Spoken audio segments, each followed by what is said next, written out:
Good day, everyone. So, this will serve our continuation about the topic pertaining to analytical chemistry. So, we've already done discussing the introduction about analytical chemistry, and now let's proceed on discussing the basic tools of analytical chemistry.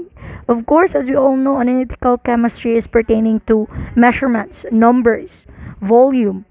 It also depends on calculation. So, with that, let's proceed and discuss what are those tools that can identify can identify the amount or the measurement of a certain substances. So, without further ado, let's start by, of course, by defining again what is analytical chemistry. As we all know, analytical chemistry is inherently a quantitative science, meaning to say it's all about numbers. Those substances are pertaining to the amount or the measurements of the substance. That's why it said whether determining the concentration of a species in a solution, evaluating an equilibrium constant measuring a reaction rate, or drawing a correlation between a compound structure and its reactivity. Analytical chemists make measurements and perform calculations. So, we've already done discussing the content or the topic itself from the different types of chemistry that you've done.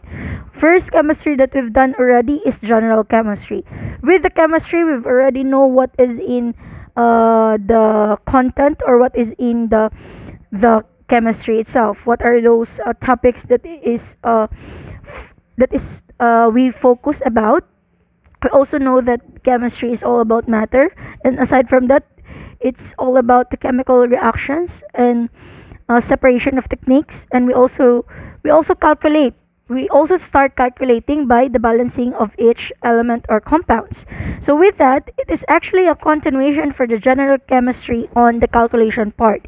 So we've already done with the topics. We've already done knowing that one. So now let's proceed on how to calculate or how to know the or how to measure each reagent or each substance. Kasi as I've said, it is very important to know how to measure because in your future needs as a medical technology, you will be dealing with different reagent. You will be dealing on different reagent that you will be putting on your fluids or even in a microorganism that you will be testing.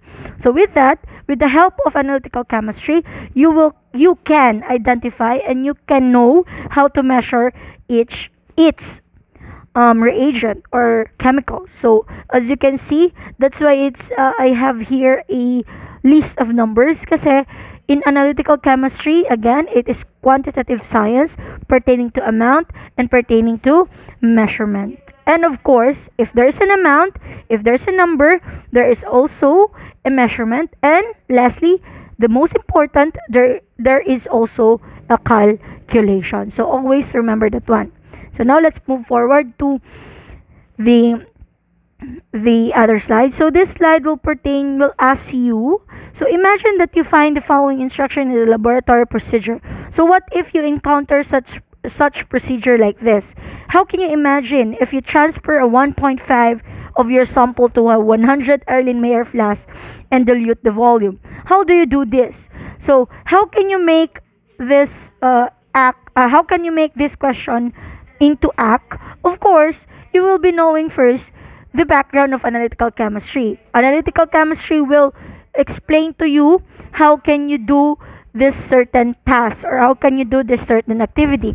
With that, it is very answerable that when you transfer a 1.5 gram of your sample to a 100 ml Erlenmeyer flask, it will basically dilute to a volume. Okay? So, most of analytical chemists uses a different units, and as you can see in the example, we've already considered or we've already encountered some of the units. We have gram and ml. So with that, let's proceed to another slide. Let's know what are those fundamental units of measure. But before that, did you get the point of the slides? That in analytical chemistry, you will basically know how can you mix, how can you make the gram into ml. How can ml to be a gram? How can kilogram to be a gram? How can gram to be an ml? To be a kilogram, sorry.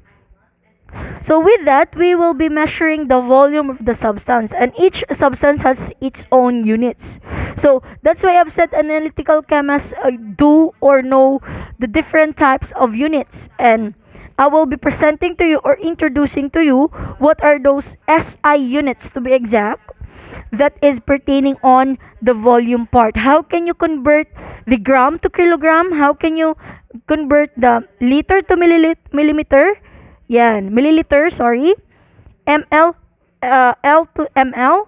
Yan. So kung paano, in this part you will be knowing this, you will be knowing how to do or how to know those SI units in this part. So without further ado, let's discuss the fundamental units of measurements. So what are those? Of course, measurements usually consist of unit and a number expressing the quantity of that unit. And we also know that different units may be used to express the same physical measurements. So with that, we expresses or we analytical chemists, not only analytical chemists, but those person that in the field of analytical chemistry express their own point in measuring a certain substance by its own SI units. And like for example, the mass of a sample weighing 1.5 gram also may be expressed as 0.0033 pound or 0.53 ounce. Okay, as you can see, there are different units includes in this kind of sample. We have gram, we have pound, and we also have an ounce.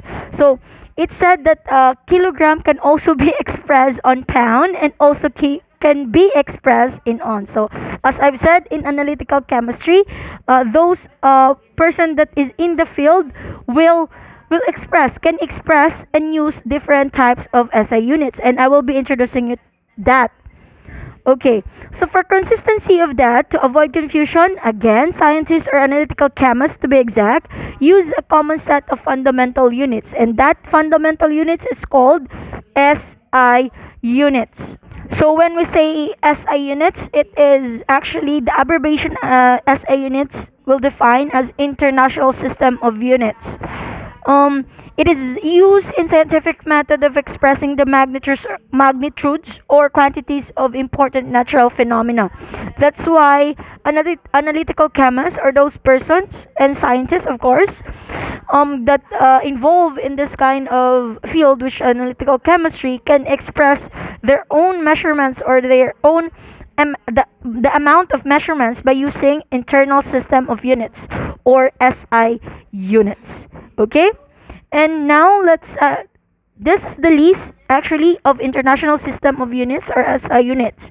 So this is the complete SI units. So I want you to familiarize all of it, from land to meter, from the base quantity name of the symbol. So when you say base quantity, um length, mass, time, like that, electric current by the name of it, meter, kilogram, seconds, and symbol. So, and of course the numerical value also, because that is very important to know how can you convert kilogram to gram, and how can you convert gram to kilogram, and how can you convert liter to milliliter. So we will be focusing on that. So if you know the numerical volume of each SI unit, you can easily understand, or you can easily use, or you can easily calculate all of the amount of the substance that have a units, or all of the substance in your test. So as so to be exact, para klaruhin yung sentence ko, if you know the numerical value of each SI units, you can definitely or easily calculate those substance pertaining on your test. Okay?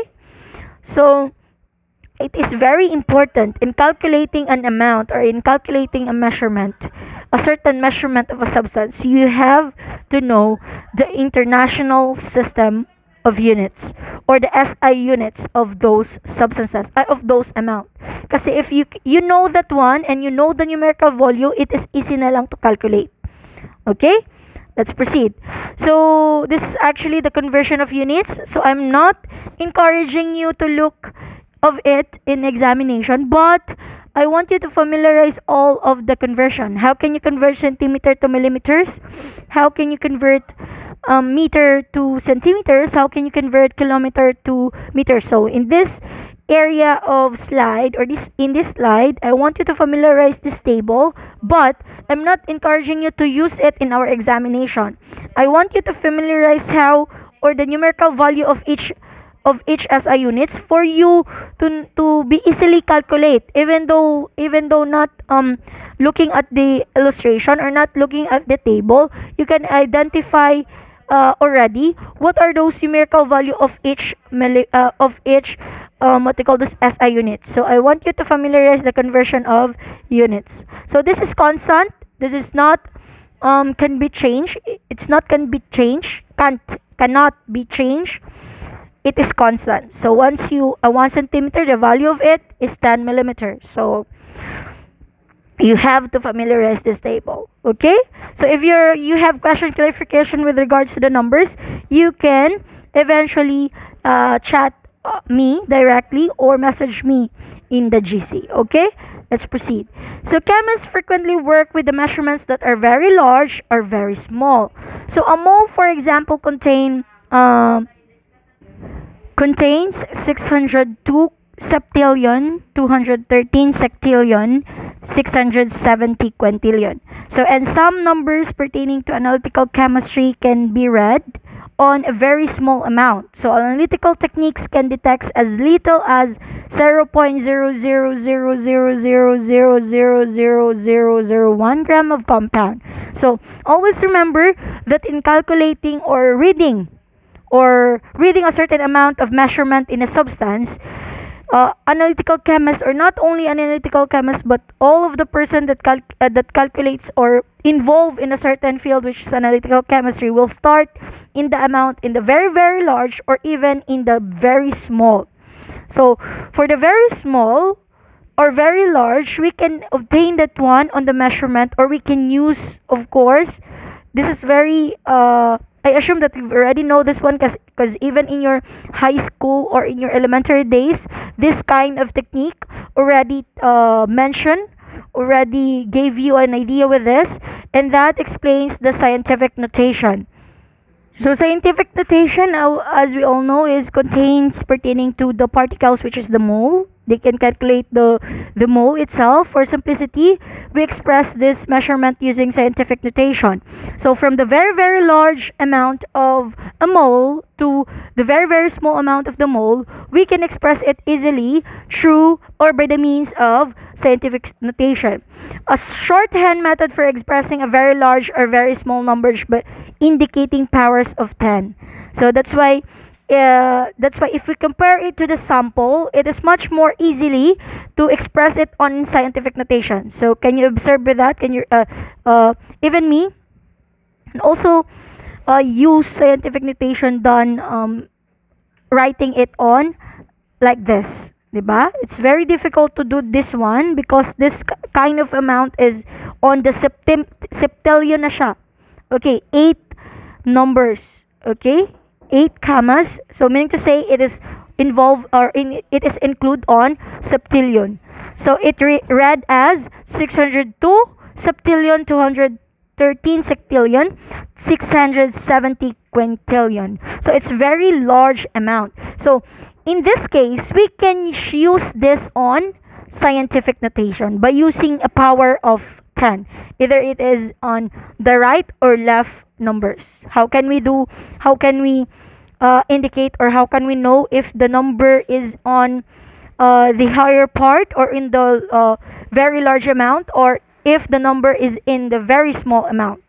Okay, so that is the help of scientific notation. Sorry with this slide kasi natabunan lang siya, but the first word with this is, for simplicity, we express these measurements using scientific notation. Thus, a mole contains 6.022 1367 times 10 to the power of 23 particles. So in that case, we can definitely explain it that in a shorthand method, we can express a very large or very small numbers by indicating a power of 10. Okay, so that is the help of scientific notation. So let's move forward. So like this one, diba? We have coefficient, exponent, and the base. Always remember that the constant is the base. 10 is always remaining in this in the scientific notation. Okay? Hindi siya what you call this? Hindi siya napapalitan. Hindi siya na turn into 11, 12. No. Powers of 10. That's why scientific notation use only powers of 10 in indicating how large or how small a certain numbers. Okay? Always remember that one. Yan. So from 4.5 times 10 to the power of 4, it makes as on it can be read as 45,000. From 7.6 times 10 to the negative 4 power to the 10th negative 4th power, so it makes at 0.0076. So it can make sense that on scientific notation it involves also charges from positive to negative charges. So if it is on positive charges, we cannot there is an invisible plus here. But if we have but if the number is less than, so it will be used on charges which is negative. Okay, always remember that for scientific notation. So now let's go on units for expressing concentration. So how can we express a certain concentration? Kasi in the part of analytical chemistry, we will not be dealing also with the substance, but we will be dealing on the concentration of the substance. So not only the amount, not only the measurement of the substance, but also with the concentration of the substance. So with that, let's proceed on the discussion. A solution is made by dissolving solute in a solvent. We've already encountered the words solute and solvent. The solute is added to the solvent, and as you can see here, and the particles are evenly mixed. If the particles are evenly mixed, it can make as a solution. Okay, the very good example of a solution is a saline. When you saline, saline, when you mix a salt into the water, that makes a salt water, right? Or a saline solution. Why? Because the solid particle or the salt itself will mix or will dissolve to the water, and that makes a solution. That's why it's called saline solution or salt water. Okay, so let's discuss it further or deeper. When one substance dissolves into another, a solution is formed, as I've said a while ago. A solution is homogeneous mixture consisting of a solute dissolved into a solvent. Let's review. As we all know, there are two types of mixtures. We have homogeneous mixtures and heterogeneous mixtures. When we say homogeneous, the two mixtures will be into one mixture, meaning to say the one mixture that you've added to another mixture cannot be seen. So meaning to say this kind of mixture will actually exist if the other one mixture will dissolve to another one. But if the mixture you can eventually see the two mixture hindi siya homo, nasa hetero siya kapag nakikita mo yung dalawang hinalo. Pero kung yung isa lang yung nakikita mo, like for example, if the salt or sugar, even if the sugar will mix into water, hindi mo na makikita si sugar kasi na-mix na siya into salt. And that explains why solution is a homogeneous mixture. Even though we all know that mixture is composed of two or more substances. Okay? Always remember that one kasi we've already done that in general chemistry. So it consisting of a solute dissolved into a solvent. So the solute is the substance that is being dissolved. So in the part of the salt water or in the part of the saline solution, the being dissolved is the salt. Well, the solvent is the dissolving medium. So what is the dissolving medium in the substance? Of course, the water. As we all know, water or liquid is known as a dissolving medium or dissolving substance. Hindi naman pwede na ang solid if you mix it into solid, may dissolving part. It depends upon if there's so-called process like melting or boiling itself. But in this kind, the liquid itself, even if it will not undergo with the different processes, meron na siyang power as a dissolving medium. So in the substance from the salt water, the solute would be the salt and the solvent will be the water. Okay? Take note with that. And it is measure of the amount of solute if it is measure of the amount of solute that dissolves in a given at particular temperature. A substance is soluble in given solvent if its solubility is more than 0.1 mole per liter. So if the substance is slightly soluble in given solvent of its solubility, it is less than 0.1 mole per liter or even more than 0.001. If the substance is insoluble in given solvent, if its solubility is less than 0.001 mole per liter. So this particular process indicates also in the solution. So you can eventually know if the solution is in this kind of solubility from the different amount of or different limited amount of each substances. So if it is soluble, the solubility of it is more than 0.1 mole per liter. If it is slightly soluble, the solvent is given solvent, the solubility will be less than 0. Mole per liter and more than 0.001. So if the substance is insoluble in a given solvent, the solubilities of this or less than 0.001 mole per liter. So that explains how to know the solubility of each solution. So let's proceed. So a solution with the maximum amount of solute in a given amount of solvent at particular temperature is referred to as saturated solution. And when the solution contains less than the maximum amount for that temperature, it is said to be unsaturated. So meaning to say, so it is explained that if the solution is saturated, the solute is more than to the solvent.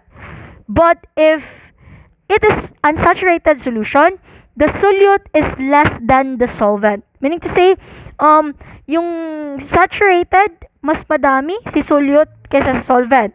Pero si unsaturated, mas konti si solute kaysa sa solvent. So take note with that on how can you differentiate both saturated and unsaturated. Kapag saturated, mas madami si solute kaysa sa solvent. Kapag unsaturated, mas konti si solute kaysa si solvent. Pertaining to the amount of it, amount po ito. Okay? Sige, let's move. So this can define or can differentiate the solubility. Unsaturated solution, more solute dissolve. Saturated solution, no more solute dissolve. Supersaturated solution or becomes unstable crystal form. Okay, so it explains if the solution will mix, if the solute or the solid part will mix into the dissolving mixture which is water. So if unsaturated, more solute ang ma-dissolve. More solute ang ma-dissolve.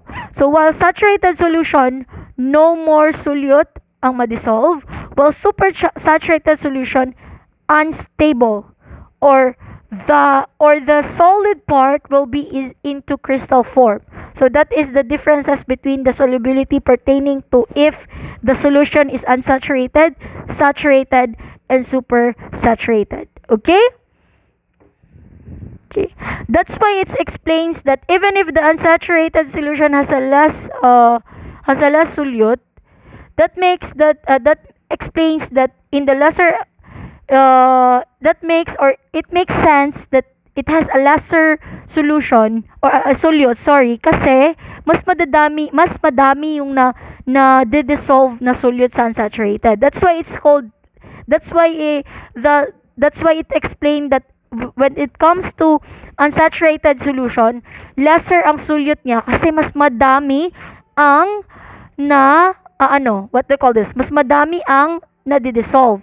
While in saturated solution, no more solute is being dissolved. That's why it makes sense yung sinabi ko kanina na mas madami ang solute kaysa sa solvent. Kasi hindi talaga nadi-dissolve ang solute sa saturated solution. While the supersaturated solution naman, unstable. Meaning to say, we cannot guarantee that the solid part is being dissolved or not. Kasi ang nangyayari, nagpo-form siya ng crystal.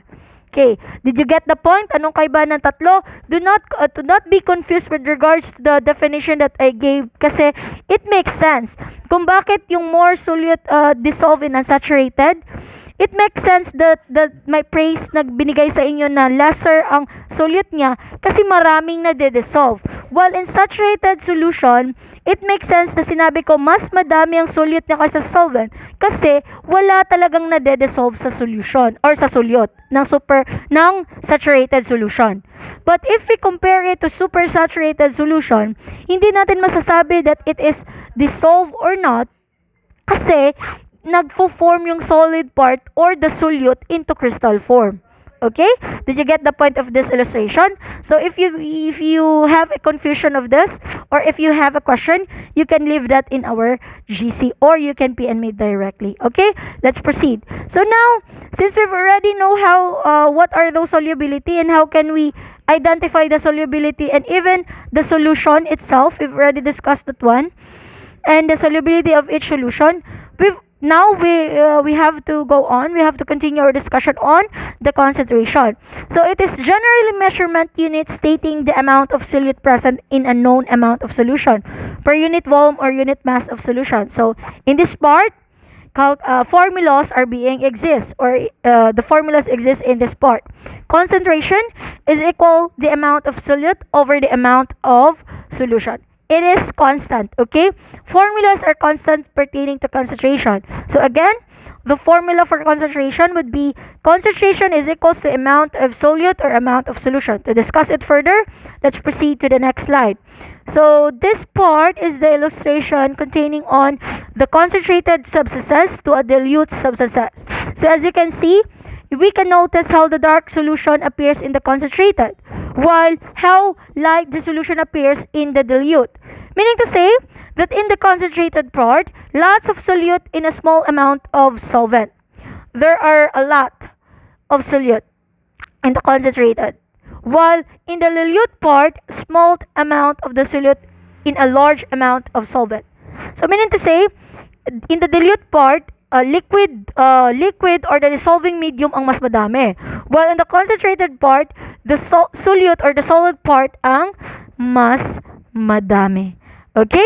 So these are the differences between the concentrated solution versus the diluted solution. Always remember that in the concentrated, lots of solute is in a small amount of water or dissolving medium, while in the dilute part, it has a small amount of solute in a large amount of solvent or in the dissolving medium.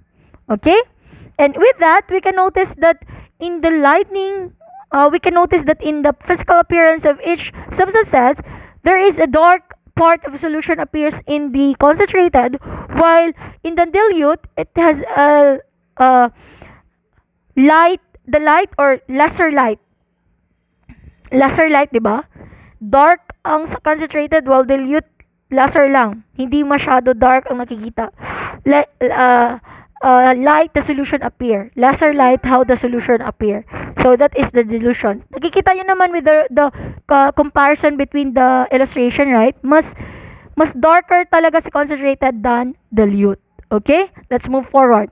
So a concentrated solution is one that has a relatively large amount of dissolved solute, while a dilute solution is one that has relatively small amount of dissolved solute.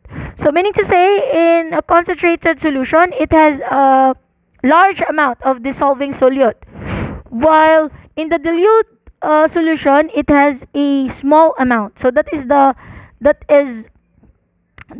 comparison or the differences between the two solutions. So from, as you can see in the illustration below, from the concentrated that is being darker to the diluted, on how the solution to dark and it makes light solution, di ba? From darker to light solution.